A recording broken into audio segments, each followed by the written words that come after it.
Welcome to American Black Journal. I'm your host, Stephen Henderson. A study by the National Registry of Exoneration shows 2% to 10% of all convictions in the United States are wrongful convictions. Throughout the month of October, awareness and fundraising events take place all around the world in recognition of International Wrongful Conviction Day. Here in Detroit, the Organization of Exonerees is holding a fundraiser to help support and empower the men and women who were unfairly incarcerated. I spoke with the group's president, Kenneth Nixon, who spent nearly 16 years in prison for a crime he did not commit, and with Valerie Newman, director of the Conviction Integrity Unit in the Wayne County Prosecutor's Office. So Kenneth, I want to start with you, but I want to start, I think, with giving you just the opportunity to talk about your story a bit, the thing that happened to you, and then how that shapes and influences all the work that you're doing right now to help other people who are in the same kind of position. I was wrongfully convicted in 2005 of 2 counts of felony murder, 4 counts of attempted murder, and 1 count of arson. A friend of mine's home was set on fire, and 2 children perished in that fire. I was immediately arrested and get charged and eventually convicted of those crimes which I knew nothing about and had no knowledge of prior to my arrest. I would go on to spend almost 16 years incarcerated for that crime that I did not commit. And eventually, with the help of Thomas Cooley Innocence Project and the Wayne County Conviction Integrity Unit, my innocence was proven, and I walked out of prison February 18th of 2021. I am Valerie Newman's 27th exoneration out of that unit. Wow. That traveling through that journey of incarceration and wrongful conviction has conditioned me for the work that I do now. I spent a lot of time reading and educating myself on the laws and how things operate on the outside. But the natural education came from how I was treated while I traveled through the system and learned, the failures of just how wrong and our system could be sometimes, and just how much human error takes place when we're operating a system such as the justice system. Yeah.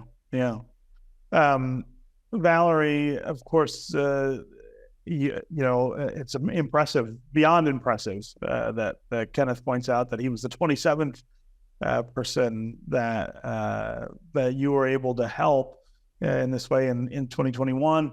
Talk about why this is important in the context of where you work. You work for the Wayne County Prosecutor, the office that's ultimately responsible for holding people accountable for crime. Why is it just as important to make sure that people who have been falsely accused and convicted of crimes are found and exonerated? Great question, Stephen. So people often say, you work for the prosecutor's office, your job is to put the bad guys away. And I say to that, absolutely not. Our job is justice. A prosecutor's job, first and foremost, is always justice.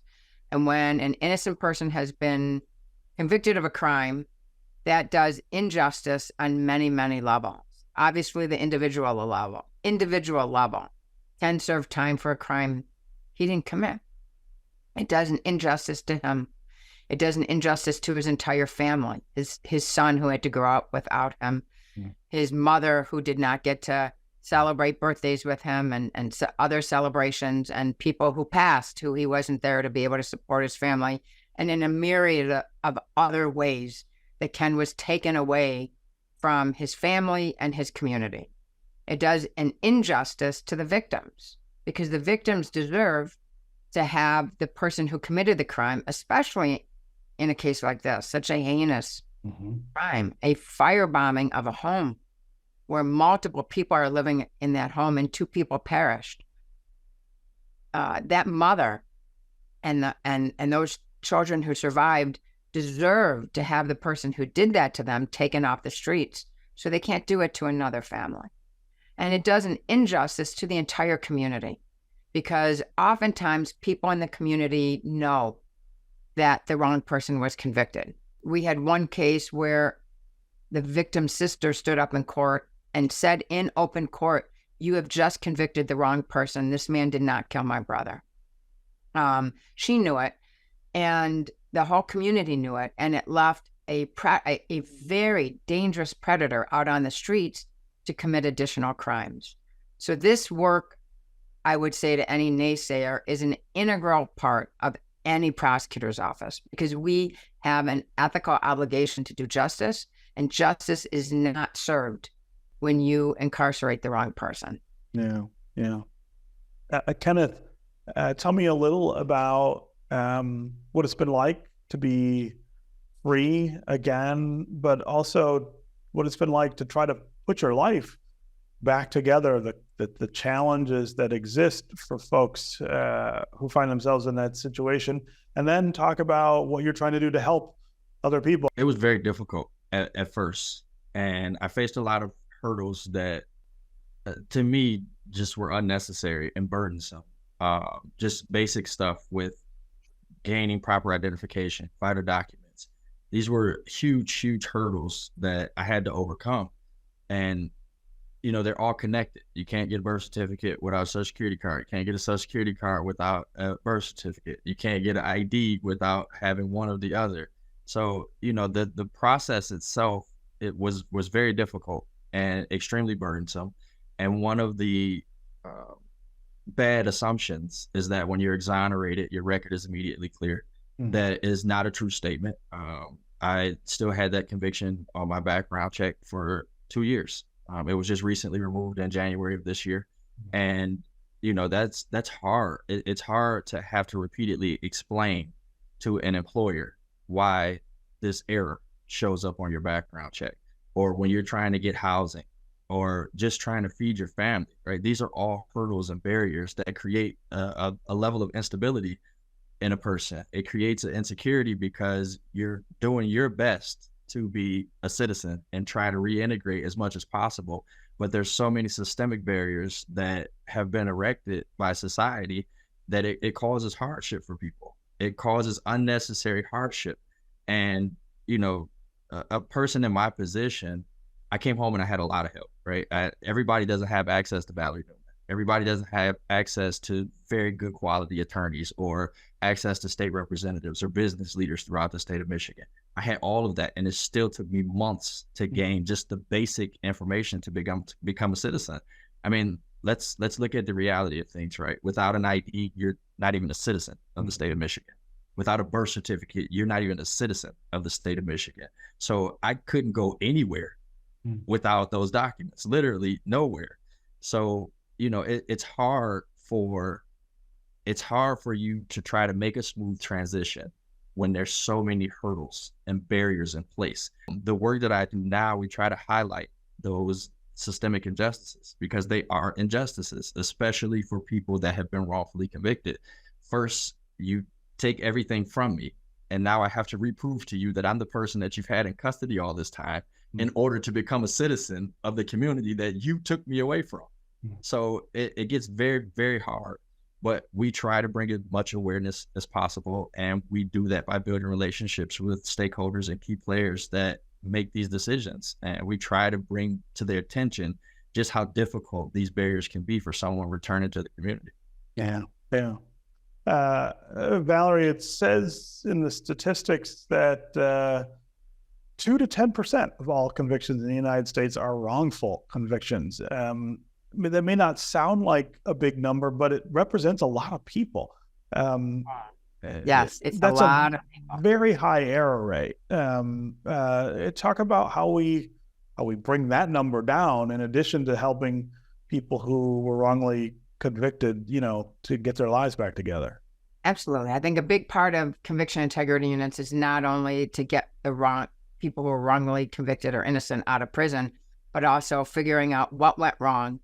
How do we figure that out, and what can we put in place to make sure it doesn't happen? So, Stephen, I liken this to, would you get on a plane if out of every 100 planes that took off, 10 of them crashed? Nobody would fly. it would not be an acceptable error rate. So why do we have that as an acceptable error rate when we're taking people's liberty away? And most of the people that have gotten relief through this unit, my unit in particular, were sentenced to die in prison. They were sentenced to mandatory life sentence. So we are not just taking their liberty away, we are literally taking their life away. So I think it's very critical that people understand these are not one-offs. Oh, I read about this in the paper. You know, there's been thousands of convictions. Here's one that went wrong. No, that's not true, because there's so many cases. So right now we're working in this office to bring in an expert to do what's called a sentinel review. Similar to when there's a plane crash, you know, all these agencies come in and they determine what went wrong and how to prevent it from going wrong again. We want to do the same thing here in Wayne County. And we want to figure out how to do that, how to bring all the stakeholders to the table, and everything from police training, which, you know, one of the things Ken hasn't had a chance to talk about, but he has gone around and done training with police officers. And so that's a very critical component, because that's where every case starts, with the police. Yeah. So I think the more awareness we can create with the police about wrongful convictions, how they occur, implicit bias, tunnel vision, confirmation bias, the things that we see over and over and over with a wrongful conviction, we can stop it before anyone even gets charged, right? And then once they get charged, working with prosecutors to be open-minded, to think critically, to be able to reevaluate information as new information comes forward, to think critically about what the police are bringing to them. So there's a lot of work to do on our end, as well as when we welcome people home. Like Ken said, imagine, you know, if you're paroled after committing a crime, you have a year within the Michigan Department of Corrections to get yourself together and reach out to family and maybe get a job and all that help coming at you. If you're exonerated, you're in prison one day. Just out. Yeah. And you're just out with the clothes on your back and the $5 you had in your prison account, and basically left to fend on your own if you don't have all the resources. Like Ken said, he had a good, strong, foundational family and community support for him. But what about people who don't? So that's really, I started the Organization of Exonerees because I saw how it became apparent to me that getting people out was really just a baby step in the process. And there's so much more work that needs to be done. And then Ken, since he's been out, has stepped up. He's taken control and grown the organization. And I think we're doing great things, which is why we're having this event on October 10th. Yeah. Let's talk about the event before we run out of time in the interview. Ken, this fundraiser on October 10th is a big part of your work too. It is.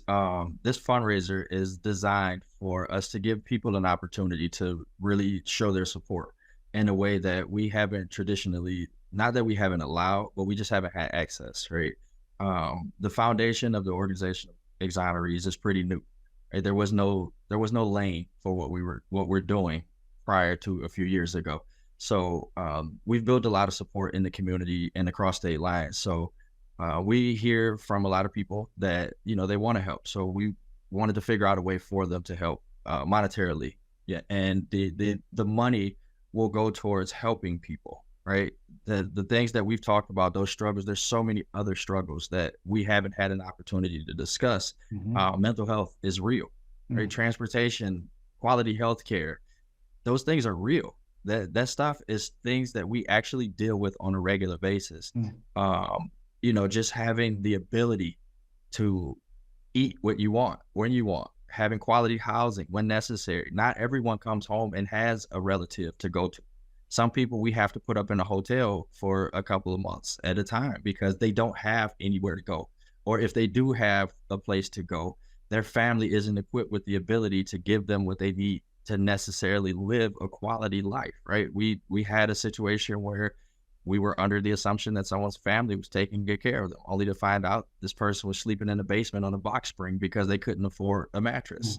The reality is that most people that are wrongfully convicted come from a very impoverished background, which means their family is also in a very impoverished area. So some of these families, mine included, like some of them were struggling check to check. So now you add an additional mouth to feed, an additional person that needs the car, an additional person that is using heat and water, the bills start to add up. Like, we have to figure out a way to be supportive of that until that person has time to get themselves on their feet. So this fundraiser will allow us an opportunity to do that. It allows us an opportunity to stand in that space and really make sure that that person has everything necessary to make a smooth transition back into society. We cannot rely on our government to fill that gap for us. They have traditionally failed us in that space. So we are taking on this task on our own, and this fundraiser is indicative of that.